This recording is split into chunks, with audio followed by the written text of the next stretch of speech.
organizations, but there are others whose purpose are not at least. And I'll just quickly go through that list so that you might know the organizations that have been this meeting this morning. So we have the Foundation for Democratic Process for the Society for Poverty Reduction, CSPR, Operation Young Vote, OIV, the Zambia Council for Social Development, ZCSD, Advocates for Democratic Governance, ADEG, Anos Institute of Southern Africa, Zambia Chapter, Action Aid Zambia, the Alliance for Community Action, Chapter 1 Foundation, the Christian Churches Monitoring Group, the Jesuit Center for Theological Reflection, JCTR, and PADS, TIZ, as well as, okay, I already mentioned the Zambia Council for Social Development. And I also want to inform our colleagues in the media that there are other partners that are sitting in the audience and they may respond to some of the questions that you might have during the question and answer session. Having said that, on behalf of civil society organizations that have contributed to the development of the position paper on the Constitution of Zambia Amendment Bill No.7 of 2025, allow me to warmly welcome all of you to this important civil society engagement meeting. Let me begin by sincerely thanking all of you who made time to be with us today. We know how many competing demands there are on your time, and we do not take your presence here for granted. We particularly want to acknowledge and appreciate our fellow CSOs, some of whom are represented in this room, for the thoughtful input, collaborative spirit, and technical contributions that went into producing the paper we are about to present. This was truly a collective effort, and it reflects the value of working together in pursuit of shared vision for democratic reform. We are also grateful to our cooperating partners and the legal experts and researchers who supported us in this work. Their contributions were invaluable in ensuring that this paper is not only well informed, but also grounded in the realities and aspirations of the Zambian people. While I will not speak to the content of the paper, as that will be addressed by the keynote speakers and other presenters, I do want to emphasize that this document is meant to support deeper engagement.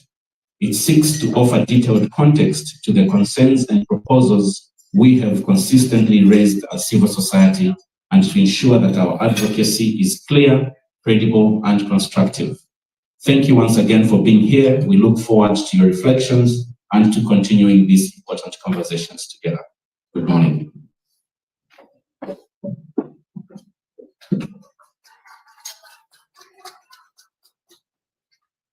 Thank you, Jimmy. At this stage, we now move on to a discussion on not only the process, but also the content of constitutional reform. So I'll hand over to Mr. Josiah Kamaka, Executive Director of Chapter 1 Foundation. Good morning, everyone. We thought it would be helpful to start this meeting by discussing some of the principles that underpin our position, so the Zambian people and citizens better understand why we are objecting to this bill. And the starting point for us is that the Constitution is the supreme law of the country. It's the contract that we, the governed, have with the people who govern us, either. And therefore, any change to the supreme law has to be based on citizen views and to address citizen concerns. I'd like to ask a question to everybody or anybody in here. Why are we amending the Constitution? Why should we amend the Constitution? Does anybody want to answer? I will proceed in the interest of time. Well, when the Constitution is amended, it's amended to address gaps or problems in the governance architecture of the country. So it's not just changing the text of the Constitution, it's changing the text to address existing problems. So this is one of the reasons why our civil society will be calling for comprehensive constitutional reforms. We cannot ensure that we have genuine equality in the country.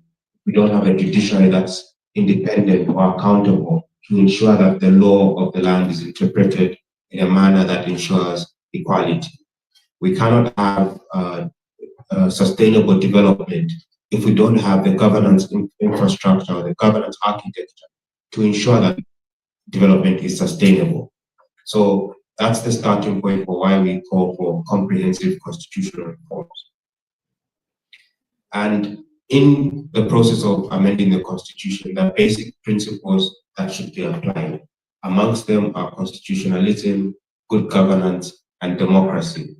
Some of the responses that we've received as civil society when we raised objections to the bill are that we're raising academic arguments around the process for amending the constitution.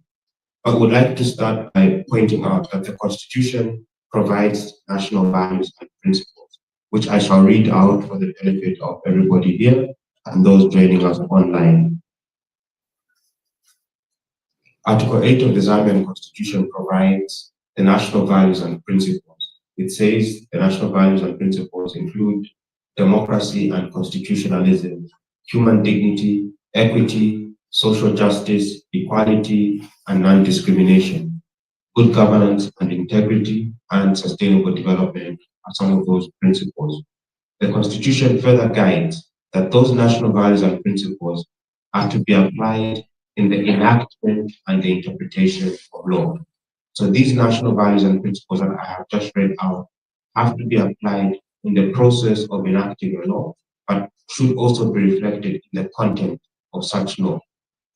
And beyond these national values and principles set out in Article 8, the Article 61 of the Constitution, which sets out legislative authority, provides the legislative authority of the Republic derives from the Zambian people and shall be exercised in a manner that protects the Constitution and promotes democratic governance. This article simply says, when Parliament is exercising its legislative authority, there are two tests it must meet. Firstly, that exercise of authority must protect the Constitution. And secondly, it must promote democratic governance.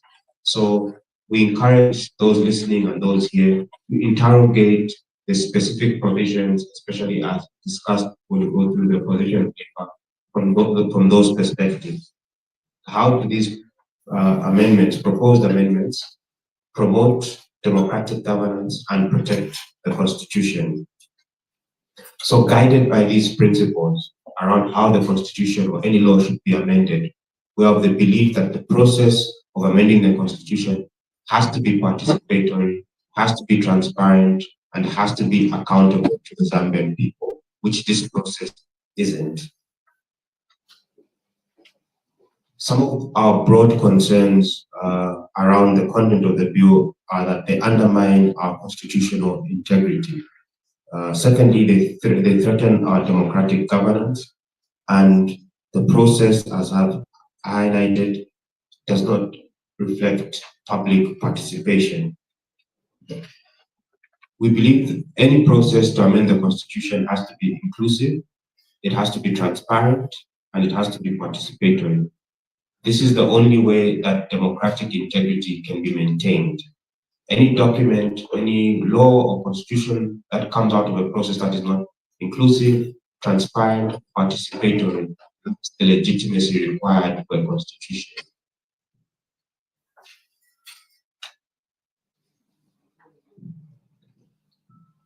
I'd also like to highlight some of the background that has informed where we are today. Last year, Chapter 1 Foundation, the Alliance for Community Action, Transparency International, and many other civil society organizations undertook advocacy around constitutional reforms. At the core of the message, or at the core of our advocacy, was to engage citizens, to engage civil society around the country on the need for comprehensive reforms. As part of this process, we engaged over 250 civil society organizations across the country, civil society and citizens across the country. And from these meetings, there was a common outcome, which was the need for comprehensive reforms. So we are somewhat surprised that the process the government has proposed is piecemeal and does not address the comprehensive need to change the constitution. Further, the process that has been, as outlined in the proposed Bill number 7, lacks the necessary feedback and the necessary agreements by citizens on what the process should look like, the drafting, but also what the post-drafting process should look like. With the Constitution, once amended, will require consequential reforms. There has to be a timeline for that as well, which has not been given or provided to the Zambian citizen. In 2016, we amended our Constitution and created new institutions such as the Gender Equity and Equality Commission, which is non-existent today. To avoid having a constitution that is just words on paper, we need a plan that sets out not just how the process will look like, but what the process should look like after the law is changed, which is lacking in this instance. So given these gaps in the process, our call to the government is to not present the bill to the National Assembly as highlighted in the roadmap, which is still for presentation next week. The government should instead commit to a transparent and participatory process. Our call, if the bill is presented to Parliament, is for MPs to reject the bill and mandate the government to undertake this participatory process. In that regard, we call on MPs to uphold their constitutional duty to safeguard the Constitution and to promote democratic governance in Zambia. And finally, to the Zambian people, we call on them to be active participants in Zambia's democracy. They have to be active participants in shaping the country's governance and demand from the government, demand from the people that serve them, that any changes to the Constitution must be citizen-centered. I will end here. Perhaps there are some questions around the process before Mr. Raymond from TI discusses the position paper.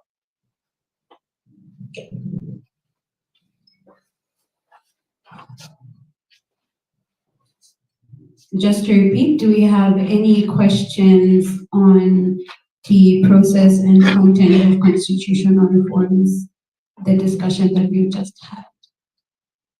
Thank you. So thank you very much, Susana, for that background. So my question is, so are we safe to say that the ERTC process failed and the state used civil society to rubber stamp a process that they had predetermined?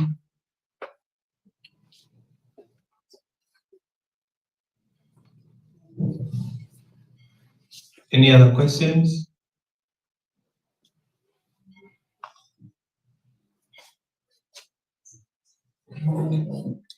Good morning. My name is Darius Junior from Diamond TV. We heard you talk about the participatory approach that should be undertaken by the government. We've been seeing government officials, the Minister of Justice has been going around the country, engaging the traditional leaders, and also holding town hall meetings just to explain the content of the proposed amendment. And my question is, from your end as civil society organizations, what an ideal participatory approach would you like to see on this process? Last one before the response.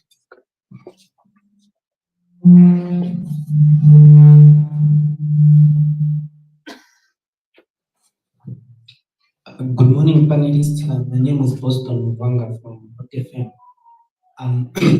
There was a concern that was raised that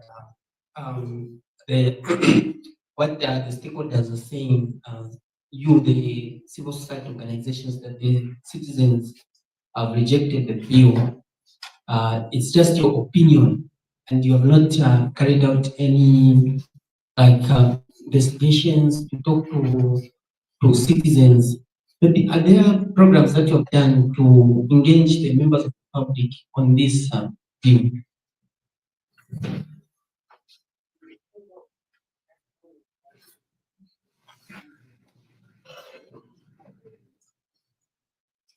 Okay, well, allow the panelists to address those questions first. Okay, go ahead.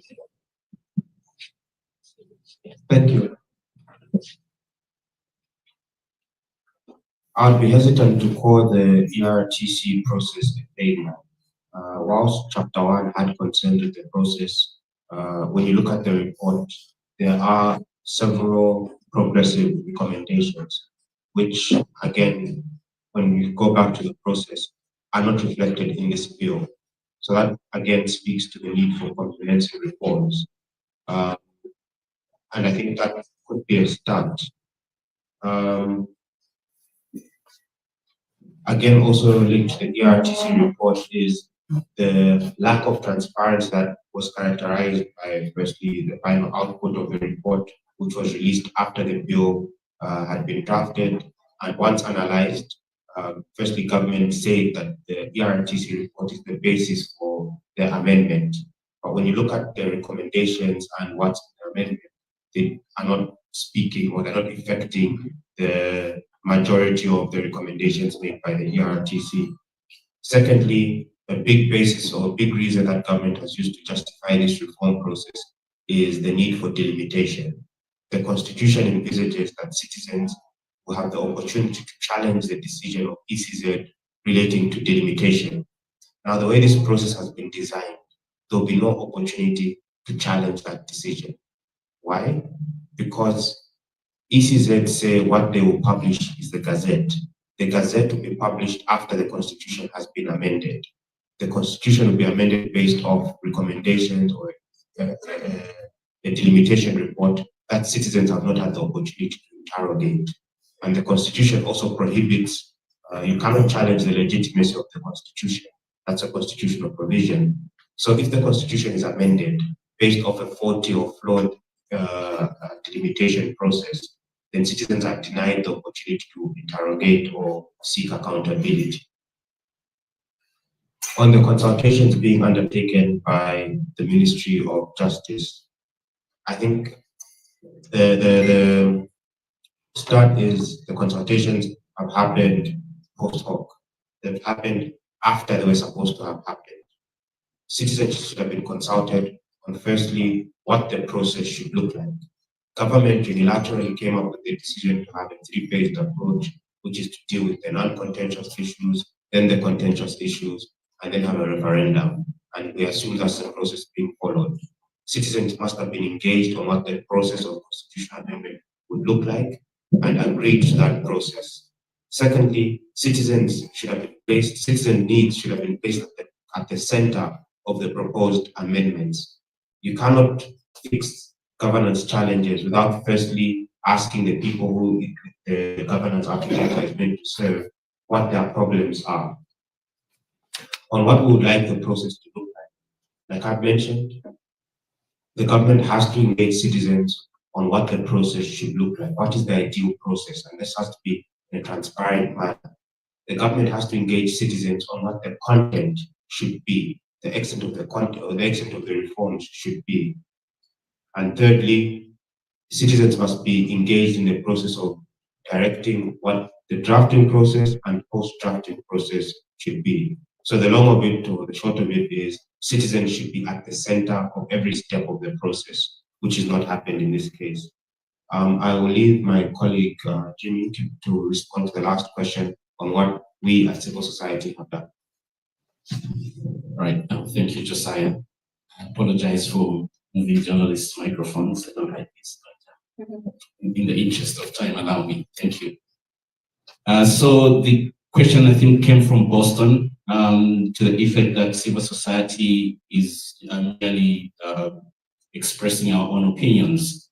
I think that there are three main bases for this. The first is the fact that there is no disagreement in the country that our constitution is faulty. And if you are looking for, I'm assuming you're speaking, you're asking this question from our colleagues that are opposed to what we are saying. The best reference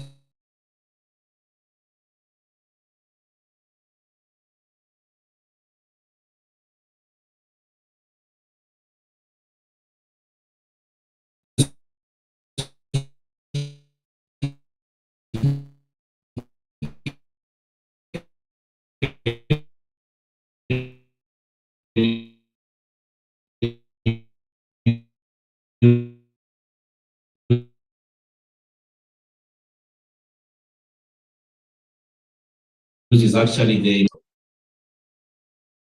electoral system.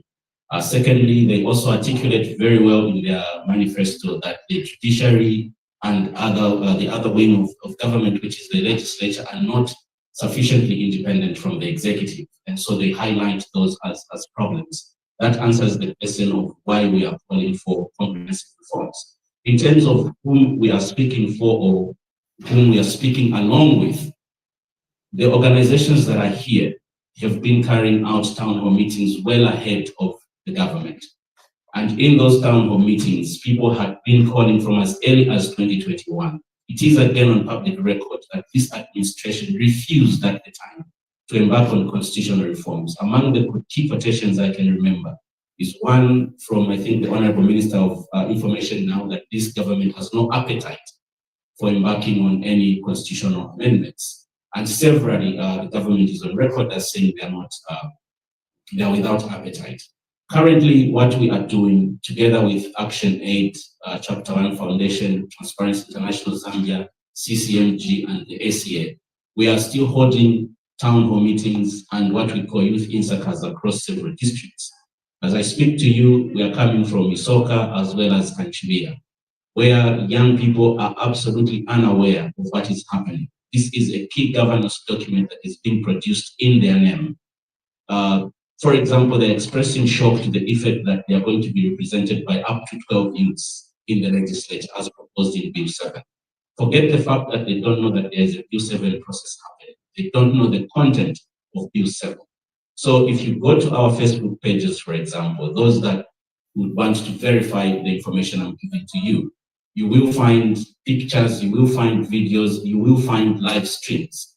I would also want to end Boston by inviting you and whoever it is that feels we are speaking our own views. We are having our next Youth Insaka tomorrow in Kawe, and it will be live streamed on our platforms. And what we are doing in these Insakas is not to prescribe to young people and women and general citizens our views or our opinions. We are merely sharing the content as it is contained in Bill 7, and then eliciting their feedback to the process, but also to the content. So you will find within those meetings there are people that agree with the content and the process, and there are people that disagree. This is our effort to demonstrate to the government that what their process and content looks like at the moment is insufficient. Thank you.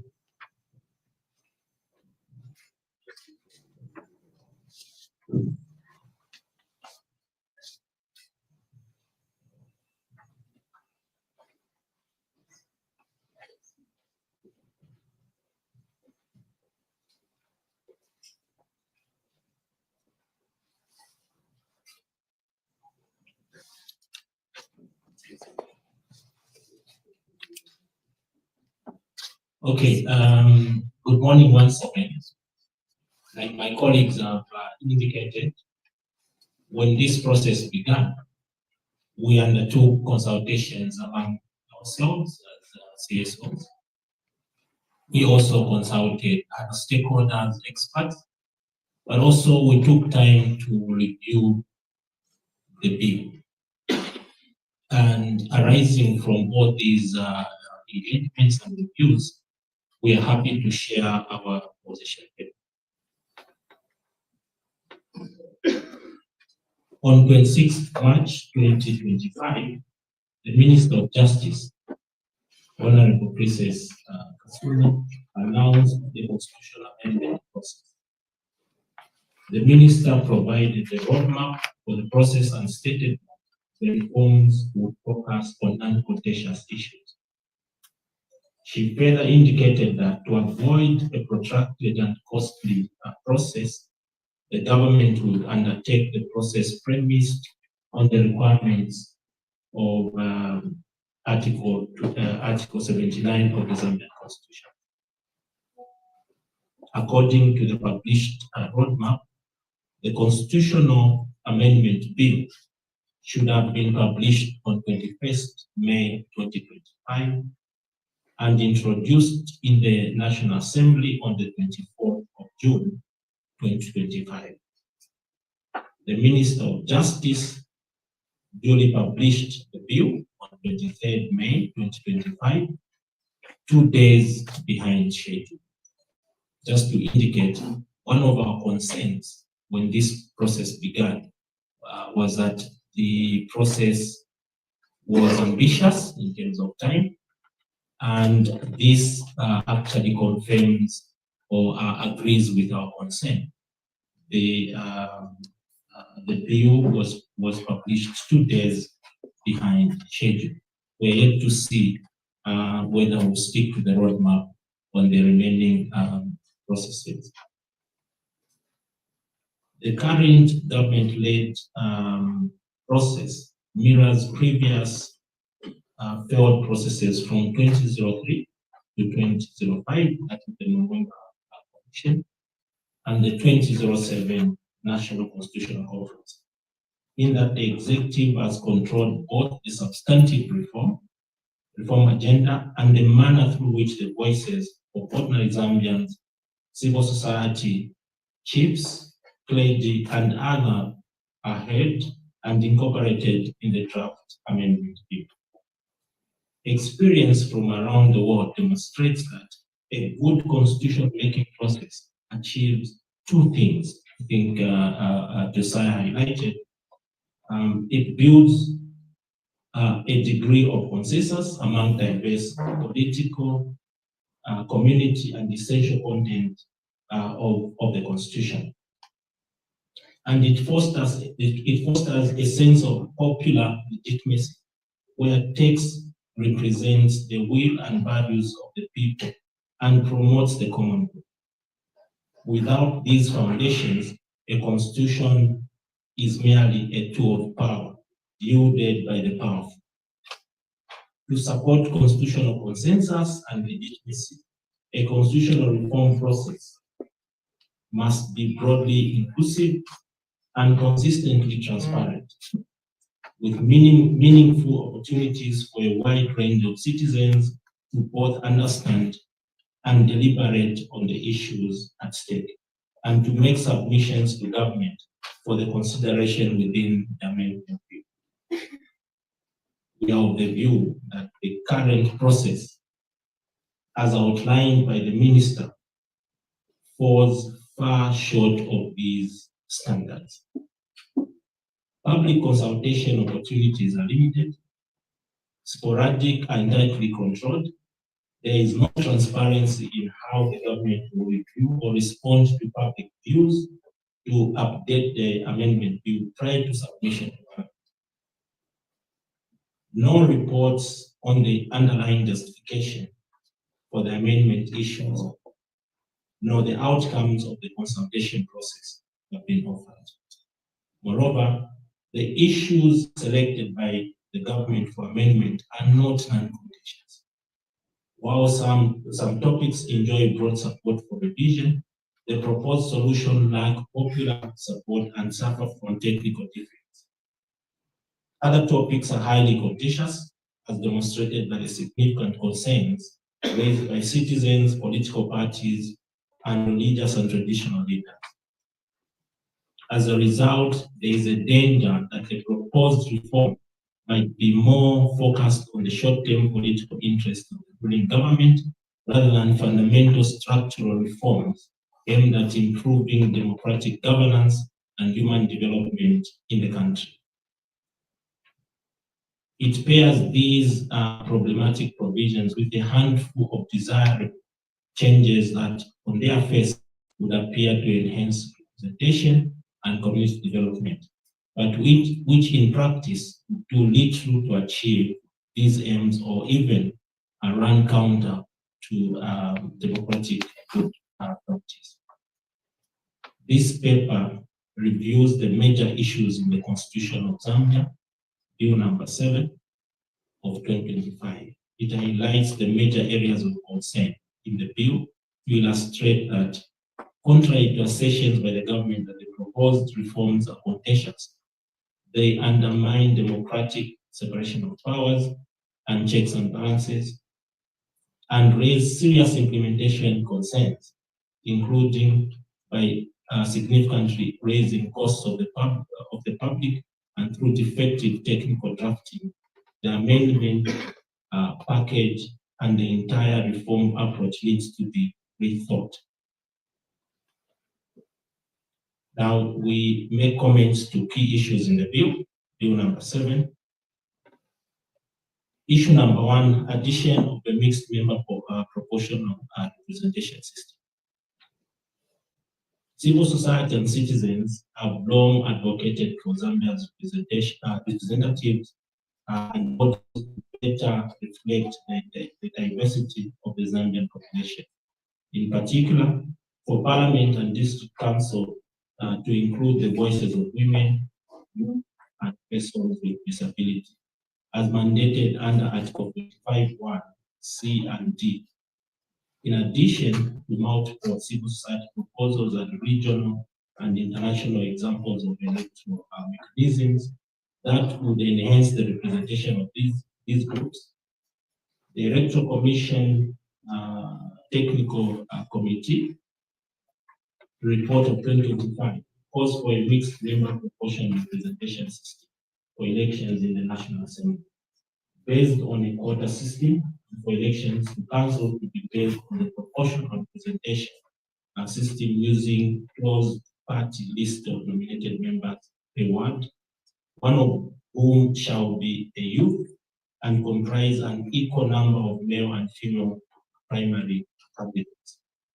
Calls to increase the representation of women and under-marginalized groups have featured prominently in various constitutional submissions. Many of these submissions propose that women's representation be increased to between 30% and 50%. The Mungomba Commission summarized these views as follows. On the subject of gender equality in governance, the Commission notes that several petitioners called for a constitutional provision to guarantee equality of sexes in participation and representation at all levels of government. Some of these petitioners called for a minimum quota of 30% to 50% parliamentary seats and ministerial positions to be reserved for women. Others said representation in political parties should reflect the principle of gender equality. Summary of Bill 7 clauses. Clause 47 adjusts the electoral system and purports to introduce a mixed member proportional representation system at parliamentary level. The bill provides two pathways to becoming a member of parliament. One, by being elected to represent a geographical constituency using the current first-past-the-post system, which means that the candidate who wins the most votes in a given constituency wins. The second one, through party candidate lists based on a seat allocation based on proportional representation. Clause 68, discussed in greater depth below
operations and clarity for voters.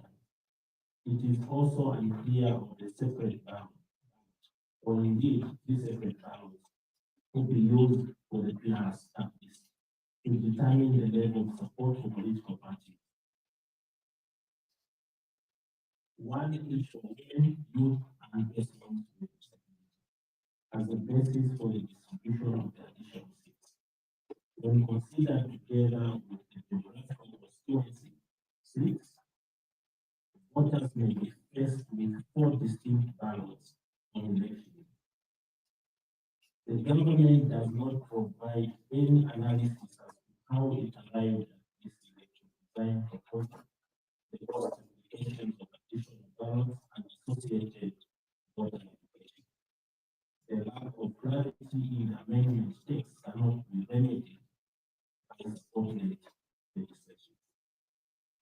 The Suluwe Technical Committee on Drafting the Constitution, for example, has suggested a relatively more straightforward way of conducting the mixed member proportional system. It stated the committee also agreed on a system where PR seats would be allocated according to the proportion of votes obtained by each party's presidential candidate. Each party would be required to provide a PR party system to the Electoral Commission of Gambia, from which MPs would be selected upon the declaration of presidential election results. The government also does not explain why the Minister of Justice has seemingly rejected the recommendation from the PRTC that representation for these groups should also be mandated at the local council level. Clause 45 of the current constitution requires fair representation of various interest groups and gender equality in both the National Assembly and the Council. Yet, the proposed amendment in Bill 7 apply exclusively to the National Assembly.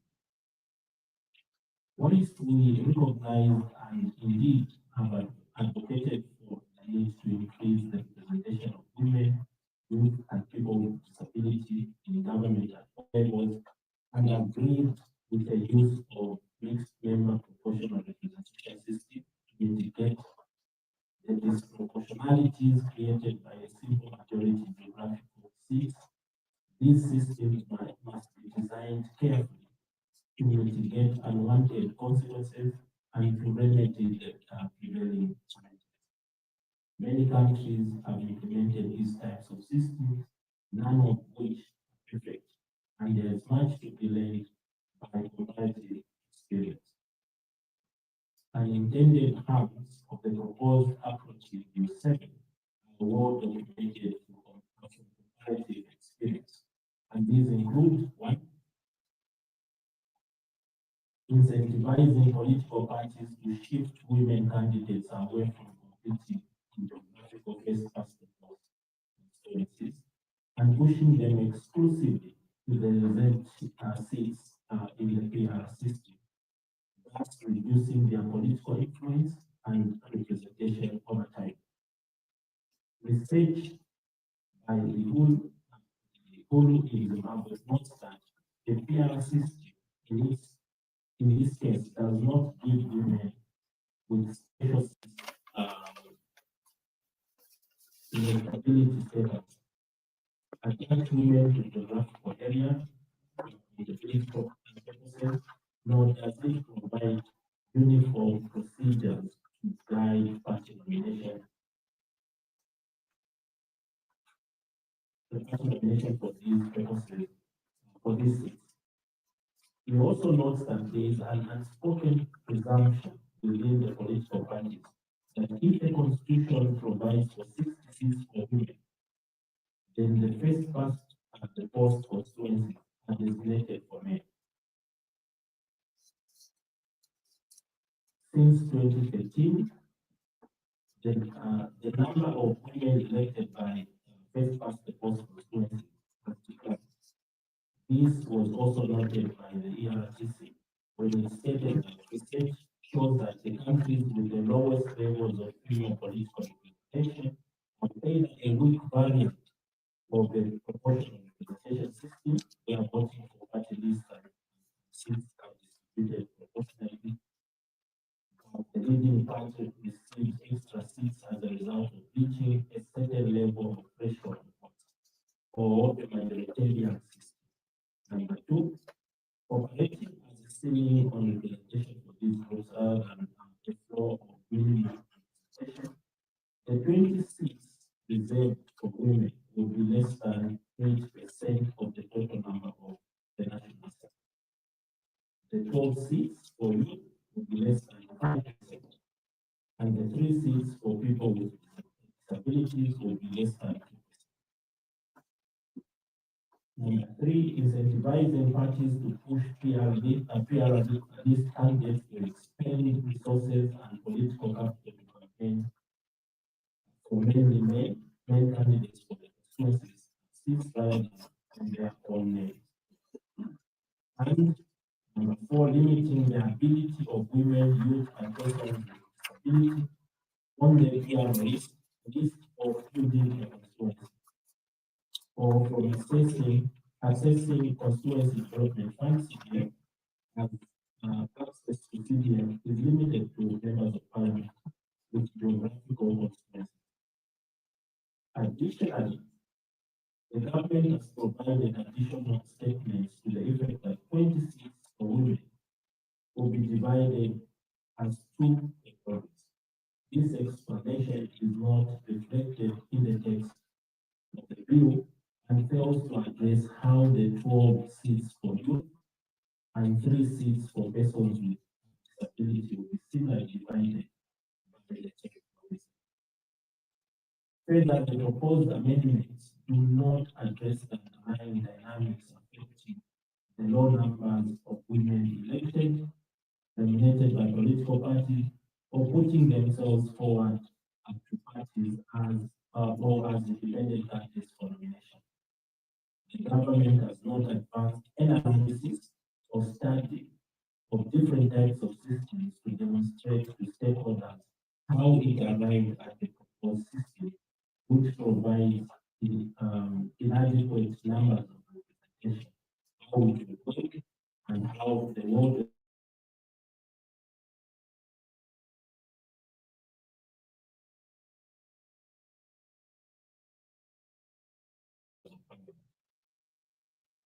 An analysis of existing constituencies demonstrates a clear need to adjust constituency delimitation. Currently, there is a severe lack of equality of the vote due to significant variations from the population quota, undermining a core democratic principle. For example, the Fools 11 from the population, the Fools 11 11,124 registered voters are represented by one member of parliament, whereas Kanyamas are 177, 826 registered voters also represented by a single member of parliament, undermining their ability to adequately be represented. However, for 68 of Bill 7, neither effectively assures equality in voting power nor provides a basis for adjusting constituency delineation in a fair and politically neutral manner. Rather, clause 68 seemingly arbitrarily increases the size of the National Assembly from the current 156 seats to 256 without providing any indication of the criteria used to establish the creation of new geographical constituencies, no justification as to why the creation of these constituencies failed Zambian democratic practice. Increasing constituencies, particularly with Zambia's historical voting patterns, is inherently contentious.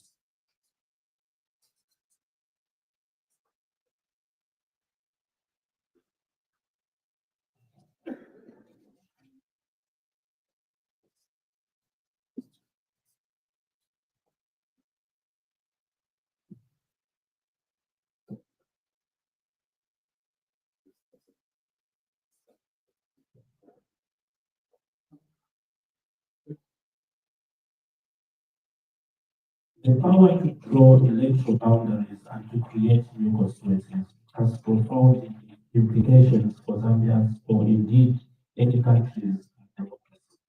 For this reason, boundary delimitation procedures are often described with this precision to curtail the risk of political influence and the delimitation of electoral boundaries for political advantage. The ERTC report recommends delimitation and the increase of constituencies in line with the principle of non-partisan approach to ensure that delimitation is conducted without political bias or manipulation using population equality, which ensures that each vote carries equal weight.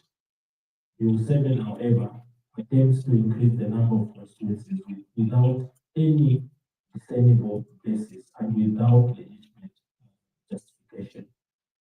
This sets a concerning precedent for the constitution and the electoral system to be at the mercy of those who control the government at any particular time.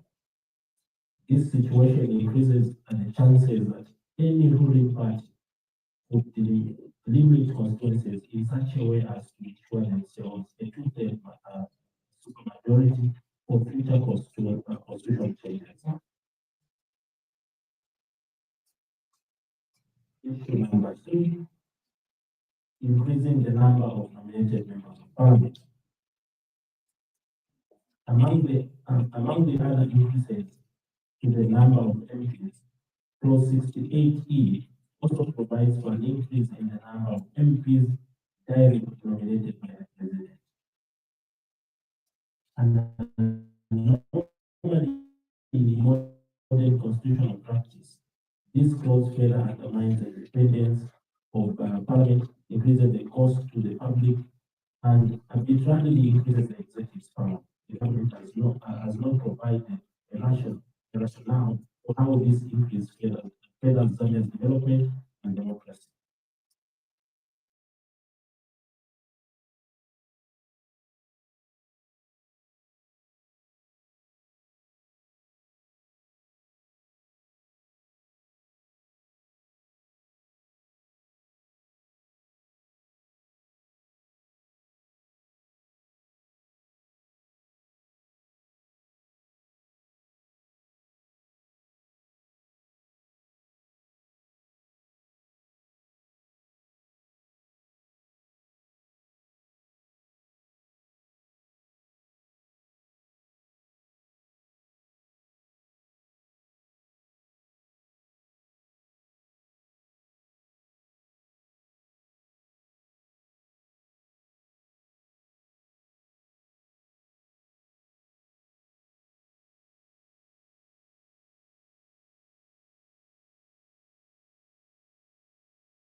but MPs would undertake no activity.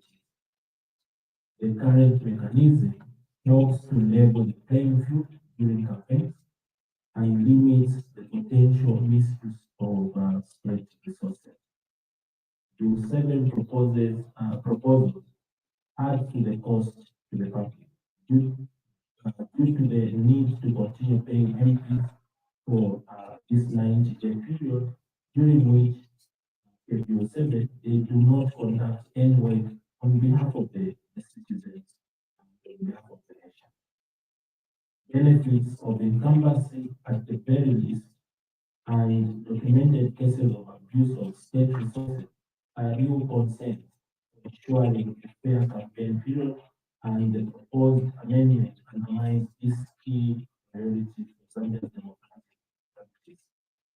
Further, the proposed timing of the dissolution would complicate any boundary limitation, which to the current constitution comes into effect upon the dissolution of the parliament. Issue 7, appointment of members of parliament to district council. Stakeholders and citizens have long championed devolution as a mechanism for bringing decisions and ultimately development and greater democratic participation to the grassroots. Local government structures, primarily district councils, perform key roles in inserting MPs in local council layers the separation between national and local government structures and weakens accountability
Thank you. So we will just take one round of questions. So we'll have two questions from the media, and then after the vote of thanks from the activities representatives.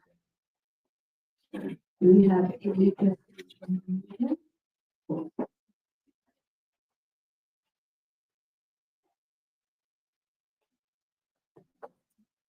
Okay, then I will call the.